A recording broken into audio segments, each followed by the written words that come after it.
minha galinha para todos os outros. E minha yora que yora não veio com galo boa. E ona da cabla profeta com o cholo maque. E ona mitu la moroji kwa kule minha pecho to mapenya oji. Wa chomi no tepetia. E quando puder começar oji é clear. Ela gajo minha gaia azobeji. Que ma milho então como então Boris que ma wacho egane apato ku onupo. Allo. Allo, monsieur Boris. Ouais bopo. Ndira milo. Andi nyama pambato. Olila. Chomedo. Daso. Yoro dodi. Yo, becha biawe agbe karami lo. Agbe kaka. Agbe karami. Ma ne ma po hare no yin bo la se ha pore. Ah, ko no ma po.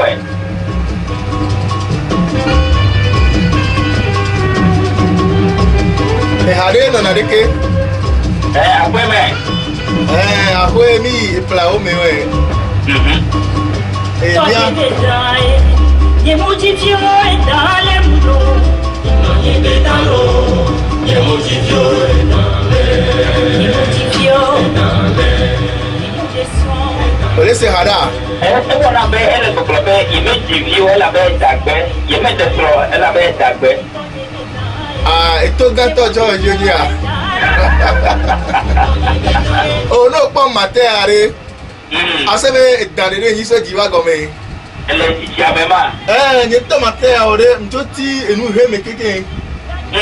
Bana ko foto ro na me. O masa so do la po vi. Ha kem jore po anu le po anu kem do so kudo anu ya mo le dire ha be. Ayo monsieur Boris, reke mi ato mi no me se me fon na kere a. O fo na mi keke. Mi acha mi fon lo. Oh, nu ke ba o mi reke. Oh, Avec le mi menya. Fichier me pe va les 2 minutes do mi amegbeto le mo vovo. Egbe a relation no vi obe hun ke ngbola te ndu. Ola di don no vi obe hun lanu obe hun. Ke ngbo ocho la te adipodo ao va le blema atio amagbo elanwe ni ndudu na mi wa egbe a nu won bete pe ngba ni ndudu na mi amedo. Ni matro de nyero kwinti boa. Nana mi ko moria. Matin en blanc, toi quelqu'un non pas mal, ça veut dans le soir, alors ça veut dans le qualifié. Il dit la bonne mia mororo. Oh, ni a bela non mia, ne comme si Emilia. Mile ce n'est pas comme ore. Ah, ta mia mororo bi we pour que qui connaît mi mieux pour le more. Mo que dit Mila we toi ne de o mi we nyanya o le jojo mi anwa, manona mi de ke gbe ore. Ah, ta onyo ma ko yemi akpo e ma. Donc ane mi le do to mi aro pe parce que jojo me benu mi amesia me benu mi amede to mi amede matoyo amesia me toye akpako ni amesia me benu edan benya alo apodo benya amesia me benya beni kwa mdibe mato gbe odine ma ti avalu titiawe puta ni ne ya de nigba to gbi o ya de nigba jumegan kekele agunu to me amelo me o keke ameku kwato le do to a puta ina be patan o yo wo no ape kwa professeur ko ka fi ma acho gbe na wa mana ne wa ganya be jojo manu fiala nene Mage du destin.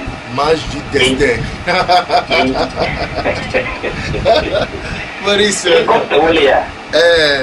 ke no ti be wa yo de won ya be gbe ya nene ela be yo wo gbe agrobe secret bana na tutopo abume ti jogo ba abume ti na vile tutopo nene ye ni da mere ji be gasten no kokoro ko wi ya wa ti yo de 90 83 11 84 90 83 11 84 alors 99 46 05 47 99 46 05 47 yo ada quoi non Fofo Boris asimeniele nene nemi ya simea mi kola be odona no gogogo eye ju odua e oplena eye ju komla e oplena eye ju afialo abra e oplena Ok, les teƒe ya me dzi ma bia nya ɖe elabe ame geɖe vovovo ame vovovowo le mía kɔse. Egblɔ fifia be eda megblɔ nɔ da ɖe be míawo edi na bɔbɔ na mía ame ɖewo alo mí wɔe kpɔ mí míawo kpɔna ɖeke le mo. Nene ƒe amewo le to dzi sugbɔ ɖa. Eye ame aɖewo le woƒe bia be alɔka dzi to ta wɔwɔe le. Ke ɛdɔ ŋuti na mí be ne wowɔe ɖe dɔdɔ nyui doa nu dɔdɔme nyui doa nu la woakpɔ dɔdɔ nyui nɛ. Kele dzi ma bia be de. Nenyi be ame aɖe ke le mía gbɔ se fifia dzi be owo profete kpɔnu. Ava wɔ nane be ne yi ɖe alo afia ya lɔ eke dzi woawɔe le ɖe mɔtɔkpɔ lia. Ndakpe enya ve wa. Dzɔgbesenufiala ŋuwɔna gã ne ame. Nye ŋlina gã ne ame o, nye ŋuwɔna egã ne ame o. Gake nenyi be edã le ɖe fu na wa mɔtata nye la kpe ɖe ŋuti be edã ma gba ɖe fu na o. Nye ŋlina edã, nye ŋnyi edã hunɔ. Ok, kɔ gbe dzi na vi na gblɔ gama na nyuie. O tɔ ya be egbedzia mlena bele kere. Mle gblɔ fifi be na de. Dzɔgbesenufiala me edã hunɔ ye be nyi o. Nye ŋnyi edã hunɔ. Nye ŋlina edã na me o. Nye ŋwɔna edã me kɔ nu ne ame o. Il est semé. Oui. Va kude dzɔdzɔme be nuse, dzɔdzɔme be nunya ke ba si pe di emle gbea. Mata mɔno. Ewo kudo nene be dzɔdzɔme amianɔ kadede nyuitɔ ntɔ me. Kusuma de puneo. Awo. Alɔnye ma ye mo voa mɔtata nye la kpe ɖe ŋuti o be edã ke le ɖe fu na wo a ma gba ɖe fu na wo ko o. Menye dã sia dã ye wo li nɔ. Menye dã sia dã ye wo dzɔ nɔ. Edãwo le vovovovovovovovo. Edã le dzo ɖa me. Edã le bla ɖa. Edã le ku ɖa.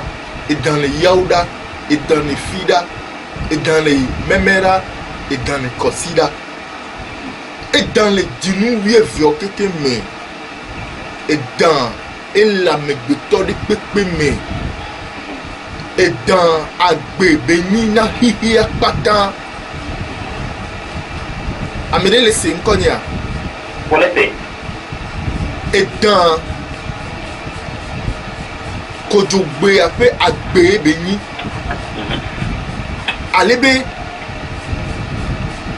ne ame ɖe le ɖo to gaƒoƒo ya mea. Ne nya be ye le ɖo to ye ŋutɔ ye ƒe ame ke le ye me ememea ƒe egbe ye le ɖo to. Ne ame ɖe le to dzi eku dra edã gbɔ alo edã le be ƒome me alo edã le ɖe fu ne le dreƒea ne sɔ miniti ɖe passe mission ya. Nye nyi ŋɖoɖo ne ame ɖe le to dzi gaƒoƒo ya me be nye la wɔe ne o. Gake ne se nufiafia yi ke ku ɖe yeƒe dzɔdzɔme ŋuti ne ba trɔ ɖe ɖokui ŋuti ne ba kpɔ ŋɖoɖo le yeƒe agbe me. Edã ƒe nya nyi vi beble ƒe nu ye be nyi le xixea me o. Gake egbea ame aɖewo ko sɔ eɖokui abe dã hunɔwo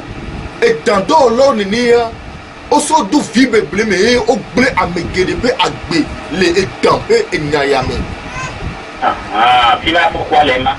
Enu ya wɔe be ame geɖe ɖewo wonya nu ke nyi dã wodo teme kpɔ vɔ egbea trɔ zu eku na wo. Ame geɖewo sɔ be kesinɔnuwo wosɔ wobe aƒewo wosɔ wobe sikawo wosɔ wobe nunɔamesiwo le yiyie me keke ha ɖe nyati edã ŋutia wotrɔ zu alɔgbalotɔwo egbe elabe wose be ame ɖe le fie wɔna edã na me elabe wose be wokpɔ dã le ŋuti o elabe wose be woka edã no ke ewɔe be oɖo la wɔ edã be ŋutidɔ le ewɔe be ole dzi kakakakakakaka nuvi tukui ke anyi nu kpɔtakpɔtia o la sɔ ɖu nu akpɔ lãmesẽa osu ɛsɔ na dangakea agbezame bale fitido mi ɖo to ne míazɔ mɔ ya míakpɔ bena de edan ɖe dzɔsɔ ƒe kɛ le si o mi gblẽ viwo ɖe kpekpe eveawoa ame ɖe kpe mate ŋu tri edan ƒe dzɔdzɔme o míawo mi zɔn do ne kafra le kpɔ ɖe ŋu fifi ne mi di kokokokoko be xɔse be agbalẽ me kpo ye mi la kpɔ enya ya le kemgbe mi la kan ɖe dzia ma toe na mi be mi da ƒu voa ma ba trɔ ɖo kpe dzi na mi to miabe xɔse be agbalẽ vovovowo me mianya be nu ke yi oyɔna be edan gbã le dzɔdzɔme be nunyagbɔa eye nyi si dzedze agbe edan ƒe gɔmesesia le symbole du serpent eye le nyi connaissance et vie. Connaissance et vie. Connaissance et vie. Le neba sen kakan me mi nya be edan yo so ble mi atogbo ke mi anto mi gbona be mi atogbo lo. Ile se mi a. Be kwera. O edan yo so ble mi atogbo be dan e ble mi atogbo ni mi atogbo ke be ni na o yo ba. O be dan e ble. Fifi a o be kengbo agbeto la ba to vididi ya. Agbeto ngba be divi le ma ou pe popolote o. Fifi a be divi le ameke be do to abe popolote. Ke veni edan be popolote nene xɔse ba gbalẽ ale tamɔna be konyi xɔsetɔ ale be ne mi to xɔse be akpadia wate le to ase gɔme aso kaka bibla me ŋutɔ tsa o gblɔ dan be nya donc ane marge le gblɔ dan be nya ma gba nyi nu étrange na o ne mi xlẽ Genèse a miate miakpɔ Genèse chapitre 1 ame wo le gblɔ edan be enya le be edan va ble Adam ble onya nyawa ndakpe fifi ale Matthieu 12 verset 43 mais allo 34 so 40 mais elle est globée miawa génération de vipères éloignez-vous de moi et bien miawa mini et dambe didi me vio miteda cho boni osa expression le funu pe susu be didi me ke nti o le allusion soit oni edan pe didi me mi kwa la vivia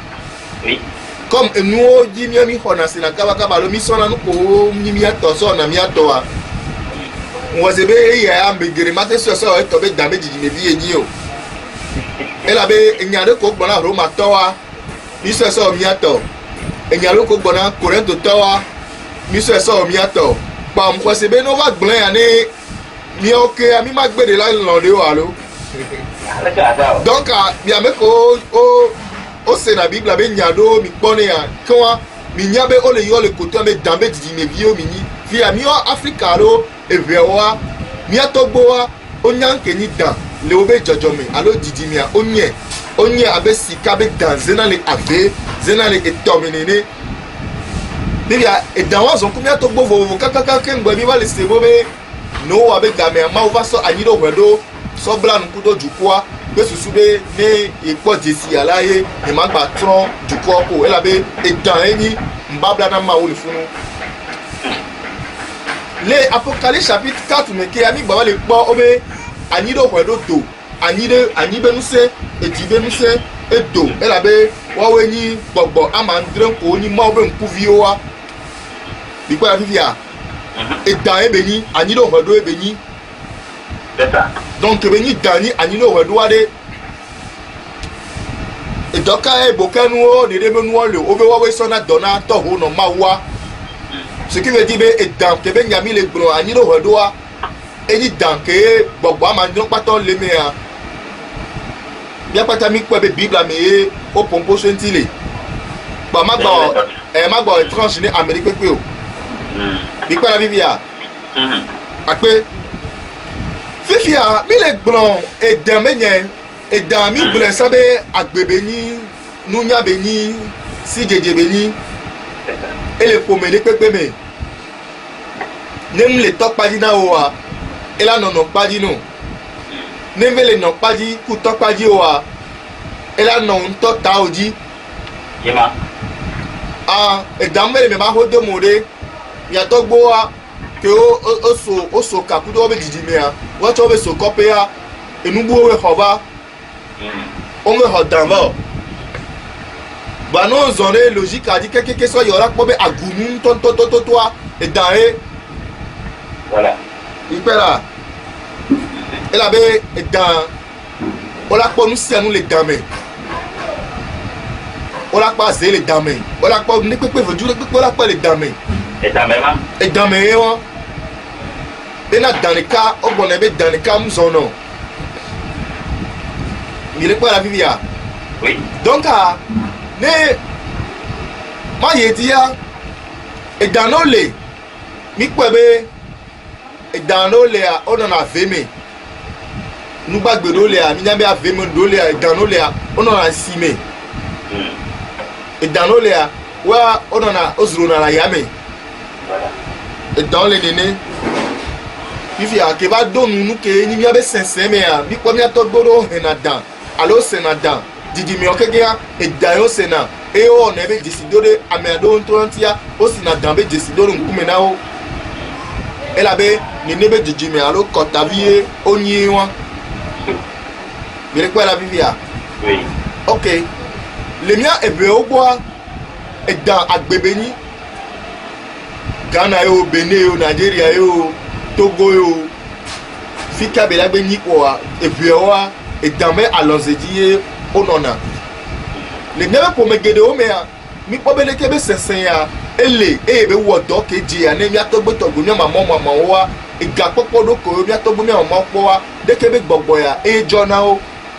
voilà le mi abe azoni do nwa nu ko mi se ni ano mi mama ogbo wa eye pe o he ahwe fana o agbele fana o va ke va sele ga keme nkume kokko va le yedi webe wa be viro wa o ngbale lonle wo de kebe konu ya o que bon nous on va bien nous que connu on va moderniser les mouvements que y wobe amedo mi blesobe akodo bati gbalobe on batin po de kebe jesi abe nkunu alobe asenke o kana oso o fofo ntibe e down na de kia wobe vi o mbale po jesi o amede pepo po a ocho on gba so de pepe le bi na de kebe enu ya ke wa no o wa to o wo va yo ile pa vivia oui vivia e damenya edan do nyina edan ojo na o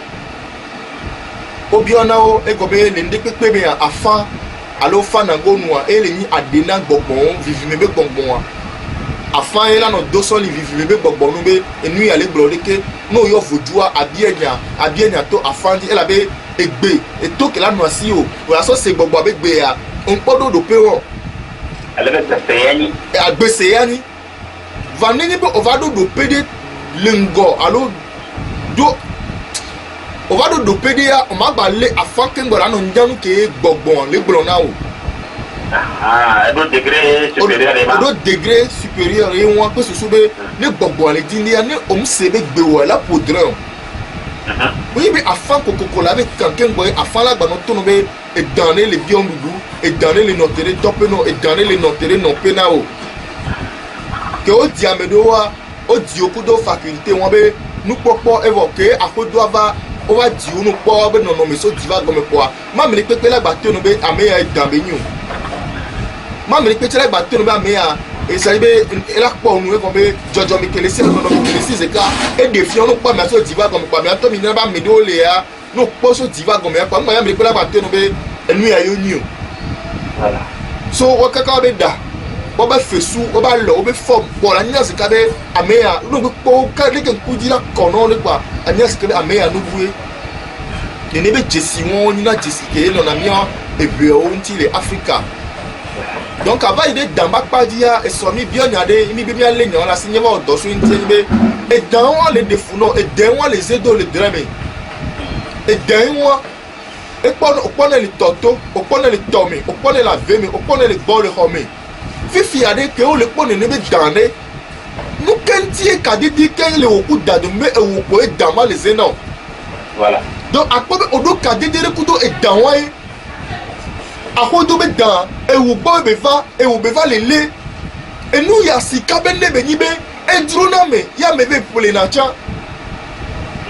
e duro na me a me be jene parce que agba agbebe ngane be nyi be ne lebo alu ne be disile ntiwa hike me fona na me ne gbegbe dona viviti do ame o c'est-à-dire on la no agbe la se hike me be vivi on la se nusu be vivi on la se nyonu be vivi on la se agbe me be vivi sese e ga dunu ma de o voa ne nyi be va ve me be ne ke be disialiser do voa on non le me kabo a e hike kula gba no he mo no kaka agbedomi la no chaka no jogbo voe ne afɔku ne dan yi be egbea edan lɔba sɔgbɔwo edan ŋutɔ keye le wɔ be ame sia ame va to zu edan be wɔla ne nɔvia o oyinu kan be fi kpa o la se dan be ŋkɔ o edan ne le gbɔ o odola le edan ya o edan ne le gbɔ o odola ɔdan ya ne kekɔ edan ka tutututu ni dan le gbɔ ye o ka le na o ye edan be ŋkɔ kpɔ be nyi o yɔ na o ewatsa enya de nɔ na funu. Ewe wọn bò lè lé dọ̀dé o lóye mi kakọ́ lábí omi dọ̀kẹ́ ò lè lé mà alo ọ̀n gbọ̀nà dọ̀kọ̀ lè lé adá o àti kẹ́kọ̀ọ́ lánàá àpò gbọ̀nà náà dọ́kọ̀ láti dàtọ̀ wọn náà o do ìdáná lè dè fún náà ìdáná àhó bẹ dáyà àfẹ bẹ dáyà ìdánká bẹ yín o ìtọ́ mi dáyà tó ló la o. Apetɔ kple apenɔwo nyɔbe wɔ na ya edo ta nyɔbe dzɔdzɔmi be tɔgbi kɔnuwo gbɔzɔ ale be mingba sɔ vi beble be nya ɖe kpekpe sɔ do nyame sɔwo be edan ya woyɔna be anyido ʋɔɖoa miatɔgbe ne mamawo dzesi kengbo ye wova na mi nya be mawu be yava bla nu kudo dukɔ kudo dan ya fifia wova trɔ le na bi le nya be le mɔ se be gamea le xɔ se ba gbalẽ mo be edan ye wo sɔ nukunu na edan ke wo kpɔ kɛngbɛ aɖi ke edan buɖuwoa aɖi adogo le lãme na wo trɔ kpɔ agbea be edan ke ye gba na wo ɖeke be agbea ke. edan ɖuwo lo edan ke wo gba kpɔ kɛngbɛ wo gba kpɔ agbe nu ke nyi edan ye o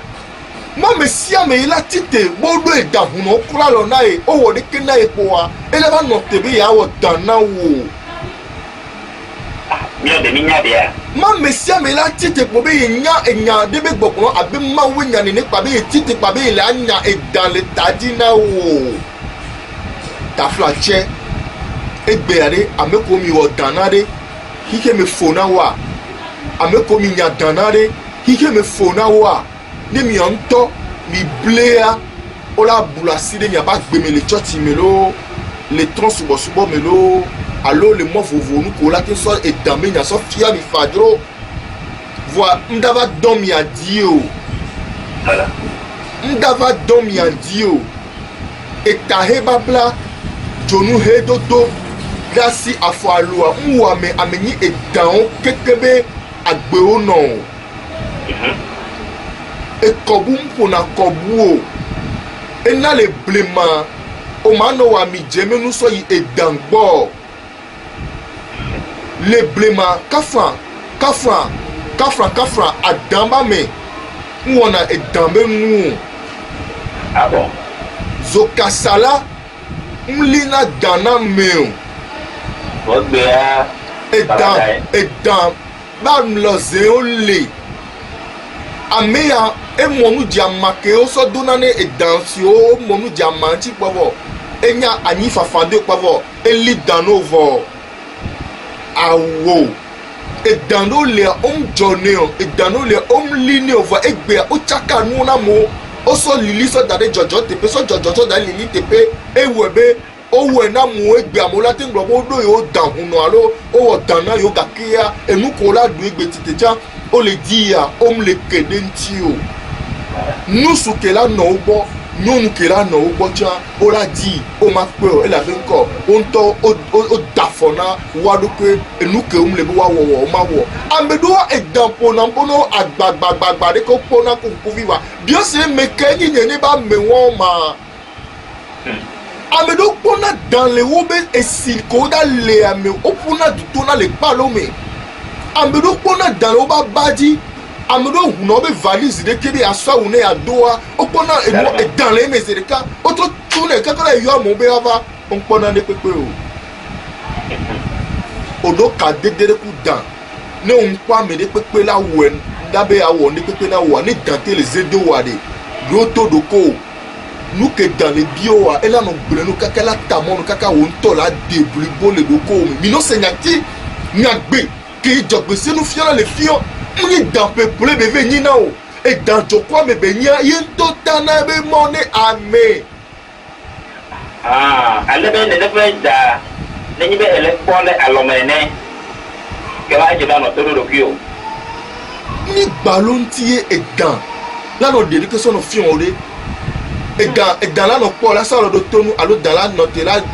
la lié do que là no po la zogea no yi do ko me a ne ba me gan ho sa do ton le po la me gan ho na la zoge le po ma no pompo pe na wa ne ibo po dans le prodo le titre pour du prodo ton le judia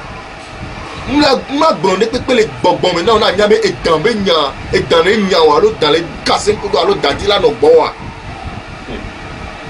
enu ye we be mi ba gbe e chaka egbe ya fi ke mi apo si tete le mi anu fi ke mi apo no pele tete mi hasado wa ina me gbogbo be o ma hasali fi ya video ma si amlima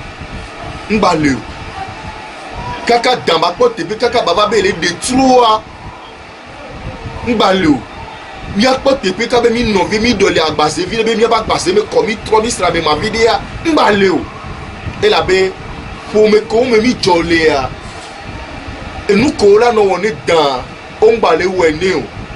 akodo ati nene et top ati nene et no perti nene et va amesia me va trop dambe nous fiola amesia va trop dambe wole bébé nyen le gbo do gbere la jo des okodedi et dami kesino nu o et dans de que no epola no sesio kaka agbe ale yi ezale do leke ya ni ba gbe ale kebele ya ni mi akobe gba poto le no eye won donc nous kantie va de ke ya do et nyonde le menyebe makpola amesiame benunya so iwo be jojo me gbo fi kai to bo ojoso no keni kadede le edan kudo mama wo to padi no padi o dome o ye gbe edan won ba le de ko so le fia o va nyanyo rebe ameke ngoli jesia eye ngoli zenana ye nyimi abe nyami glona edan le on to la te transformé après état d'énergie on la trop dans la li fermé et les me fa et dans les on to la te zanu se o na me du fendo wa o la ve non zen ko do dan et la tu fait no fa ok alors me le camera o be je le ti alo nya le ti yo mi kwa na mi ko allo papa mi o so papa baby ye mi to fika papa baby ya kama to kwa iyo ele to jina mi alo yebele ya ya to ko na mo ya ye ko no yo papa baby ajare beleku iyo ya ajare papa baby ya elete wana elete wana yo te nyama no te yore si enyare la tio be ele wana mea mando wana ba kwa makia yo kama le ba senyare akwa bia mifa de yere elo kuina dikapanga pa kwa dawa yo apo de kwa no ago ya do mwako eyi meme alo fifia akodo obenya le ka edanzon ameke mi gbombe edom si ale gbegbe ya ela tem tro do kwe non me ke dru e ale gbogbo me la va li fi on la va dono la pe zamba o difa nous tetele agbetos enam zanya gbere sobe ni de nous sende la agbetos o agbeto matem place ko do voju ke gbo be le o ela so no onu go c'est ça enu yanti kafa amedo la po voju mle wasi o ni pe mle ho me no vo na me wo gboro gbebe ma po wo tro gandren fiesi gandren do wa mo frère fi pepe ko la ehun la so voilà ela be agbeto dom sele le edoku me ale gbegbe amlima be nde be nyibe voju ya lo choti ya misone ya so do na nko ya pe va to vona nene be noa enuvu nto ya gbetoni donc va edan be akpakameare ma de kuku ne todo to kekebe mi poton fiafia ike ji ne edan lo ba joda edan kawe le joda me bara edan kawe le me edan kawe le ponli o mo latin globe edan le ponli ya o me ye amegbeto ke le dibe ya planu alo ya so moi ba nyam ke le ni edan be si jeje ni ba tem he ye pe agbe e la pere mi antibe mi la nya ameke fo me vi mi ni le fo me o me be nenye be ameke le damu le nya ba ko do me ka dede mi ngba le nya kudo do mo cha ba edan ne yen to va zenwa alo le dibo ni ba ko do ame odola nya ni bi nu wa nke nte dan le podron odola nya e la be èyí ló va vana ke le be amegbeto ba ye be dangbo le ba hojo me ba me dogbe dala ahojo omle yan gane pepe ola ame ba hojo mi yan na kutuku alo fama ton million kengbela humona mi ola gake ame ba lo me buko da gedo be da me wo dan me na wa e de yan million alo fama ni black e ape ola si o ni nte ti won va la si o ade ti won e dan ke jokudo a ndagba te yira wo ye won e ela be elu ke le taji na ogbalgba le fodro le de ko so le fie wa o le bio million kengbo la tim so wo ni be nu no vo enu anto de ko so fie wa o ba ho million mina nya gbogbo va no e dare mo ni lu pe fule be nu be nyu e dam le sigbe zoka voju em le sigbe be khose e di khose ba azikbe be wole fule va gade ba munu va no subo e no jo pere kebe ni amegbeto ni bebe e dan le lamene e hun jo kudo amebe ni e hun be ni le lamene amegbeto ne mi mtro de mi ape gbogbo ke le de e no ko so le fia mi ntio mi dave deta no bume e sogodo mi dava no tirinu ko le yo be dan ke le ni be jojo mi se bi mi la gbenu le mi be jojo me gbo e mi la gere ayadudu me e la be o damino mo bubu ke yemni mo e soku me be jojo me di o sokudo e to mado amedo ko ame ya be la wo no ame ya be ba lo fa na la wo no wa e dan me nyam ni amene ne be e wo to e do yo nyane nle me ni o e ba hele pu amegbeto we gbe ya na me le to di ade ne bia ko se bita de enu ehun mebele no edan ehun mebele no le ko kakola nyele hu amena o la do li hu le amena o ya enu abe jesile di me fu di kakaba yi gome ya e jesia e beni yaro ko mi pare ko no sube nyenya e kambe jesie ah bon ele nyonume ele nusume agbe ayi won e dan tro kakaka se basike donume symbole de beni obe génération de vipère et dans pe didimeo minyi mi abe ko se ba gbala ele kase nyade le funu wa nyato bo nyane ne be nyake mo ba to nyoma dare funu me génération de vipère fifi on le bona mi be sigbere ke mo se so dando ati anti le gbedi be ameko po de ya de ko la te po dan ko la no sauver do de ke de gagner sous de vie o ni mi agbebe josope o de ko la te so dan balo kwa aso do ati va dan do amewa e dan no be po dan o ma ba kuke o awo dogo vi Africa bi o agbe ape josope ya e dan e be ni e no gbona be me avodri ba be ni ya e dan ho ke mi ya o be mi ato be ni e no yo na Africa be Satan en Africa amede le senkonya e dan le po me doko la wedo ami dion la ne a nhion azimi la ne a nhion trop de doko onti na ko be e dan kele mere e nu kokoko la ne kengbo e nu la nyuna wa a o do to doko e gbona nyade no e nyano ya e mo na nyiva sona ta dana de die ba mo na gbo wa a o die me kpo a o do e pona mpona wa e dan kana senku do wa a o te se na gbene a o pona mede ebe afide di na dana wa o pone le tome ya o kune dre ya d'autres jobs c'est mon fiala vivi a hodoam le nyu ameke la hodoam ku to omni non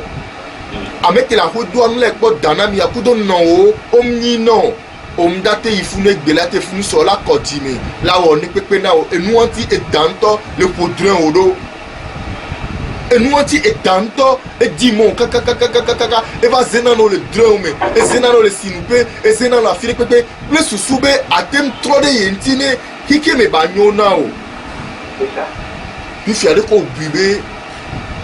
il a tem wodo an ko omnyo ade o ve so amede di meje so afaso kan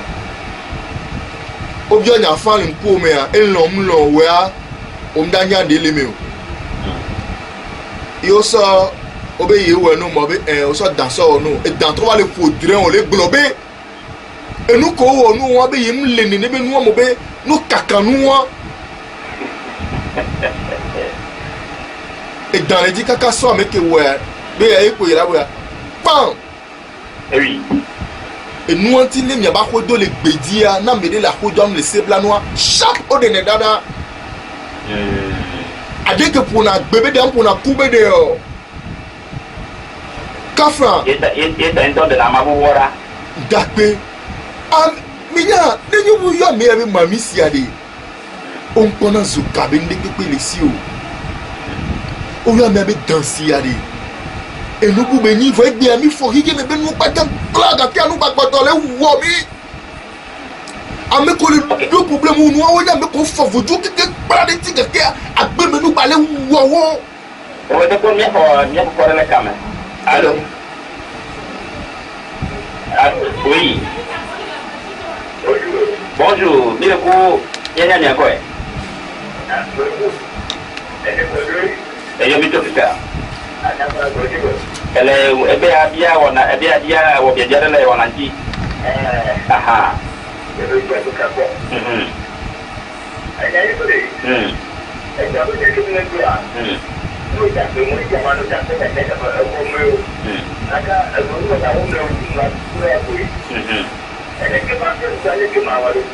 yo apeketa notoli e pona down ono jelo mblevi nene mi po nyawa to gbo be mi nyabe fem me alo egbe me oni mi agbo le fun kaka me do wo nkum so dan po ma ne be nu jeji be ni ani nyabe edan le la ko dominer nem le to ne me nyabe asi edan mama pa be ni be la no po ni ore enu gbagbe be ni edan chan gare mu o si na gbeto o go bana fika gbeto le don gogo na funu ore jabo do bu mo vale yo o wa to mi agbo la ko mi akobe dama fo donc a ma gbo ne toji no tobe ne omdo kadede kudo ne be dan wa omda no po dan le mo o di o donc a ne di le do kweme amedo wa ko mbe do gbogbo me be nkuvi wa o la no po le gota amedo ko mbe do gota be nkuvi wa o la no po le gbogbo me ni ni ahodo zona kuda me okudo alo amedo ko dale tadina wa gbogbo zona kudo wa won va presque amedi pe ke gbe la gbe ya mi agbegbe le la mi ni po e dan pe gbogbo le la mi ni ale be nya popo ya no to lo ko ile pe tre popo le pe asolizo zo me no kentie ejedia e dan po e po no no kentie e no espe va sona mona yo no kentie nele ya eno na susu mene ya nyano no to mi adokwe agbe apata mi amebele oui listen kanya ya to to doa oh osozwa o to jo o magbagbe ore ezuare ku de nyata ya o ka to dero bo mi ya ka me oh milawe mi ma couper o miawe tolo de maria ok ordinateur et tu tiens le bord monsieur am le enregistrement ya to nya couper o dia on yam le enregistrement donc nem ti appareil en tout temps et la baba wo mi donc ma continuer ni pe susube no va redémarrer cha mi akora Non, pas continuer avant de faire des parties. D'accord, problème là. C'est bien. Donc, en attendant, non, on le redémarrer nous alors. Redémarrer. Ok, non redémarrer. Ne nyama no ya enseignement dit aussi à. Ok,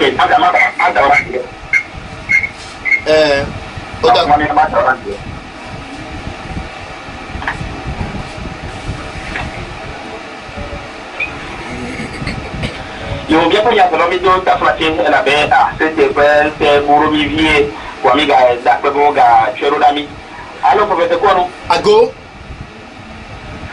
Allô? Oui, allô, laissez-moi bien encore. Ce qui va avoir un service dit quoi d'avoir ton chero d'ami. Oh, il y a quoi comme lui là? Wa mi ko se be a to ni no ta to ji. D'accord. Donc étant ayé pour la na qui fait me la fano. Sikare que clairé. Nunya pour agbe aba lo mebele. Eyi étant o una daname o se mo wa u daname o se come ya. O se go o dane ya. Ah. Ya ma maître et auditeur et défi be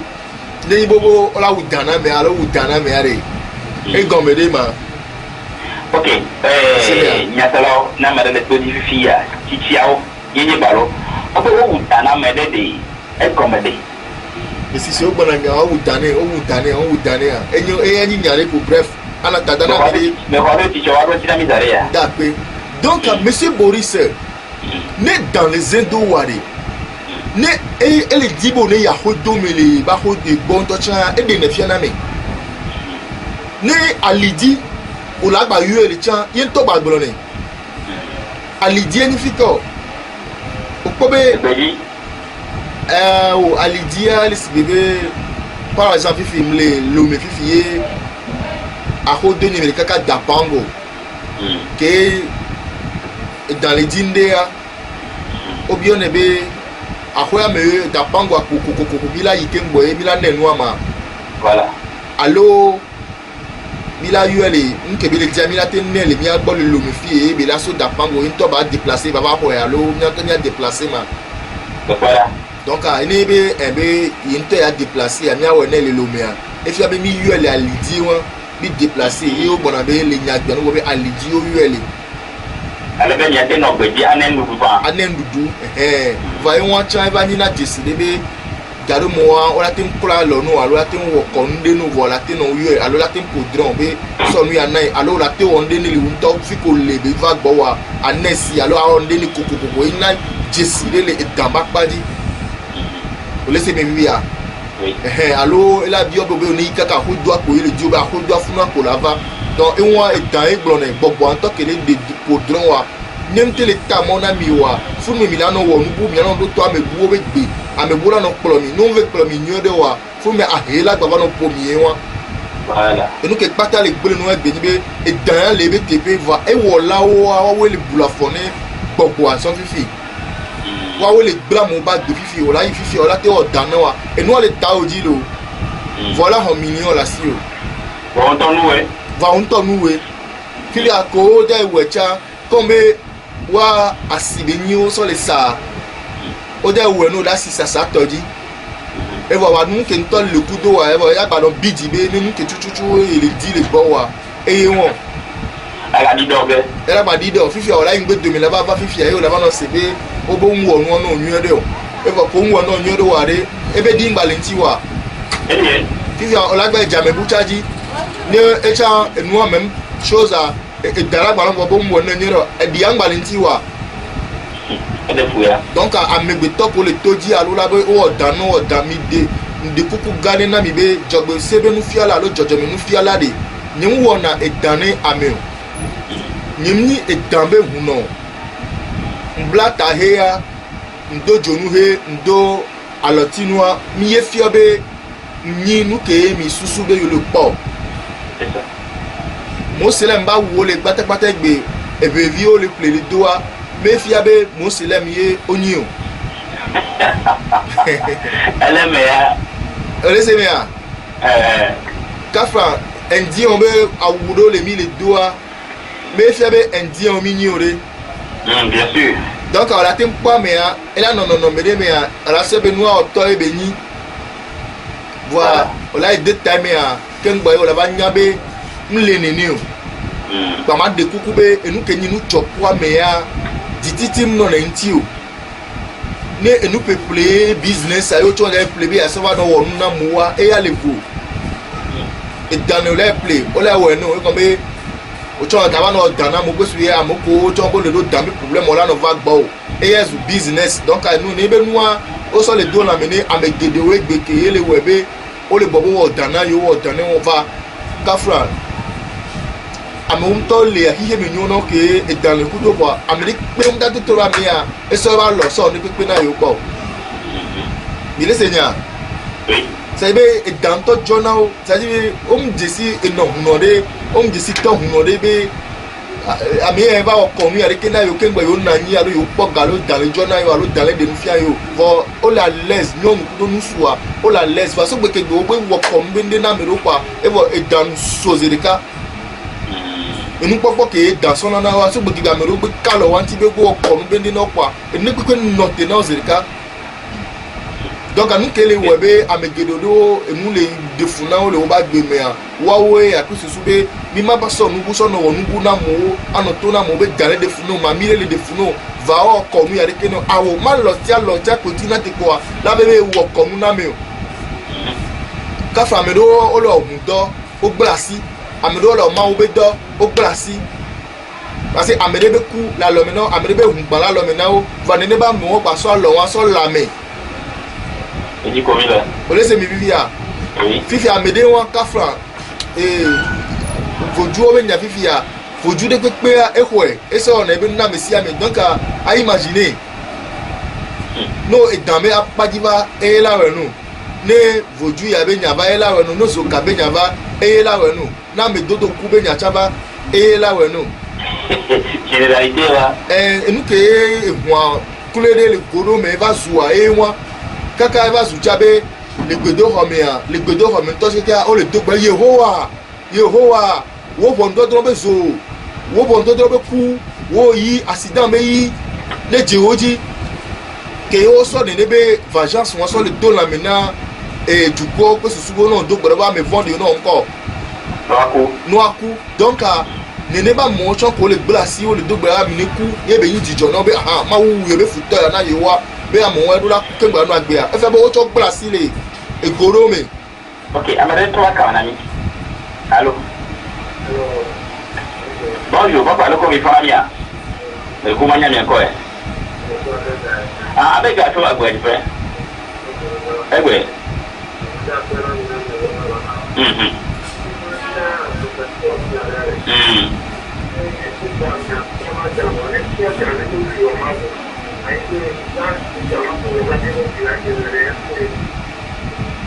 Any aluminium. Okay, I put it. Yeah. Prophet Kwano. ago Nya bore le nya biobeli. Ni be amede. Yere ni akota kwa la ku ya wonu be ku wola la ma fano. Enyu aluminium. Akpa won opobe mio amidula juro ame yanya dankebe le poa o le semia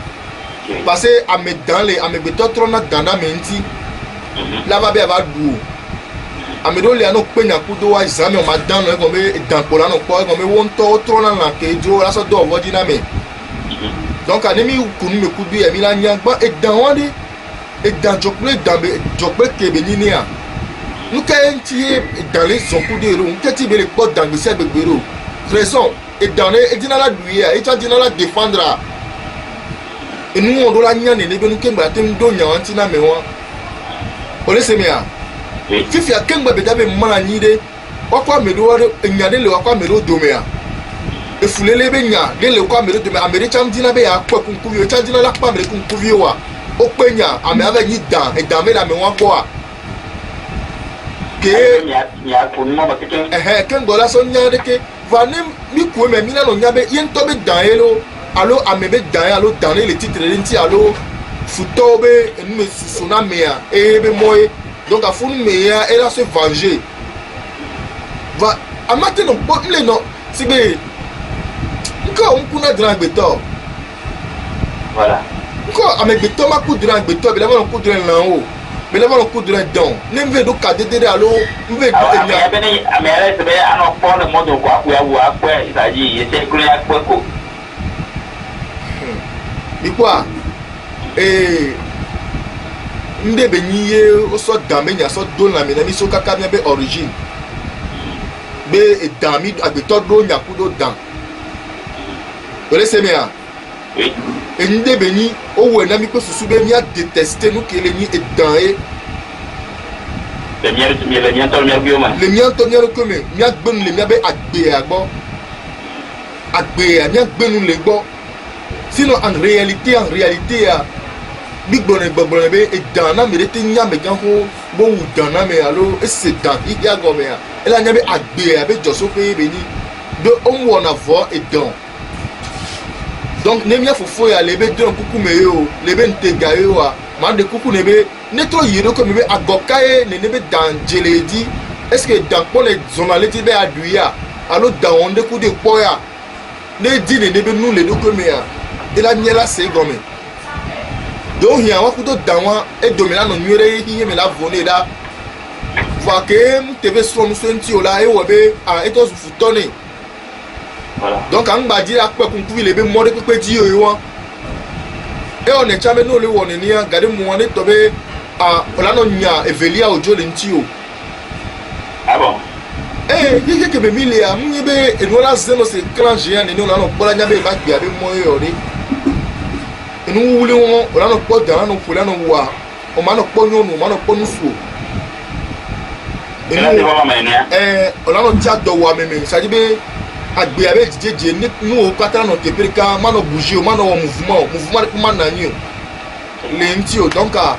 ne amene dia ni to le duro ko mi po ne po be etogbo idan ko na ina idan ke e po na esime be no na ke won ma de kuku ne be ni nya zirka be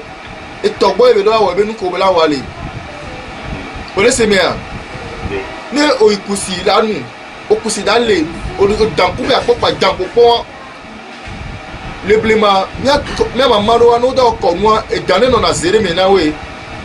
e si no na dandi edane na si ame amoku na le ne ame do no pe o mti supporter ne va egbe anu on gbale o wa lo bu keke fike dambe amasize le ya o ma gba po dambe ni gbegbe le funu bo ami ato mi anya be mi te dale mi aro ko nti edan jojo be nu be ni amede gbe o amede no amede kwesi o mu kwesi o edan le me o e yan gba ni be e ba tro di me ya e gbe nu nu ogbo e malgré tout edan le me o alors que me ove je bebe wonu ni ni e wo bo détester hi o me olombe adwaya choix beni parce on ba di ne be nu o ame ko ba lo mo ve je ya ame o trayo le konu ba padi peut-être ti a de dans to ba so wu et dans le gbo et dans o dans be ko ne no ndi di o mi anoku mi ano lele do kaka be dan o so dan be nu woni et dans te ko la gbe o voilà didi me vio are o la ba so et dans me nyare a aux ans plus de millions 3 millions 4 millions 5 millions so ko nde kanu va nous kele o e pe balo kaka e o tie me juare e vio are la no courage baga lo be ase na mo ko la ola go ba gbo be dan be ba se vio re gbo vio la hon tu ne a ma de kukuna tron subola o to gbinu no la wa si pe no la wo be no lo no no kofu no wa continue ne agbeyin ehun yin agbeya agbedo ko gbono be agbedo agbeka agbedo wa no wa sinya gbe won so wu foju so wu amako li na wa be wa nya be amaye o da ba gbele dare nu la jovo a enya ti ke yin agbedo agbeka ne be vovon le lame na wa ni o kafran on ba ho fran ni pepe la mesi o cha o la tin drame aba gbedo ne ehun ba di na wa be agbeya ni fi ere ko be tie o mi gbale ile va le won to be nyanya me be no wa gbele ngbe de mi nue dare no wa be vie wa be ne o be fojú be ne le wo o be dame ne le wo no we na wa o ma ba se dame nko re e dan wa le nyan la no me o so ko nu te dia so no wa if you to dan to la ba no du ozo a yala grave nya se o mi ma no bron dan be deni mo ni to mo la ti po be a yo ngbre na wa yo we no o so milliard o so hovo a enu kele wa me a mi de kuku edem mas wona dana me nyemli na da chana me vana me le do dame kuki ala me le do jojo me kuki be be jojo me be nuye po a mas la perinti la tamone amesia me ninya be ba hodo me a edale obi onya ne so ahodo me omdate yi topio omdate yi no pe wa ni hosere me pola edo a monsieur Boris oui et so be dandeke ni so be damereke va nu ke le akbe bale are ke om le pota nu ko le di ware o ma do hose me a ja kila to ko do hose ame o ka ko be ami on ku vida o so dan pala hada o me are o ma ti ko a ona la tawa wa ke mi so le mi la se aso ne ma wa kaka ke gbogbo adidi abo dono be pe va lo si daneni ele so di le so di ke paso apo hun kaka be o nya nu ya kaka ti ko na ya do pe la ba yo ami ko bo nya ame gan ya ho la gbe na o be ya ho be wa nya wa be ya ho o aho e kaka gbo paso ta he so bla gbo ba ihe o me pe to yunyu enya ko la gbo so nti o nto la se bi amo obu dede popo be mo kike me ne nyu no nya gbe gan didi gan ne bi da no la ni gbe anji o ta adanwo ame fulele dolele agbaso ku a no agba ba di odono a o ke kuti dolele me a no ba lo ba di odono vivio la ba ni bon lo ke le premier we o kolele do kaka oku o da dono kaka oku ti do ame a no gba la ba ju a o da jo dono o da di odono vivio la ni so de vi me ya to mi ano agbe a ele jojo se nu fiala o jojo mi nu nya o de ko nu ba lo mi wo ke dagba te ndi agbe anu wo ke dagba te green o mi le pe a onya ahemi na gbe to bo o la te npo fivia o la jayin la ku ena be na me de la o ndeku do bi agbe le nti wa peu importe nígbà me church pa me ja níbi fe kunu ko me le zan le church pa me alo konu aloko le dal church pa me e va do mu de konu me ko e bodo e la na me la te wonde no fi ole do hun gan me ame la te to fe le gbalo na wa ko be ko la bizono nu ko la bizono o me no donc ama de kuku gane na me sia me kele do to wona ya le edame nya de kan ware idoko me nyone no npota ni wa kasi nku do mfa va nya nyore be nyi ngbona dan lipe na me de pepe o yo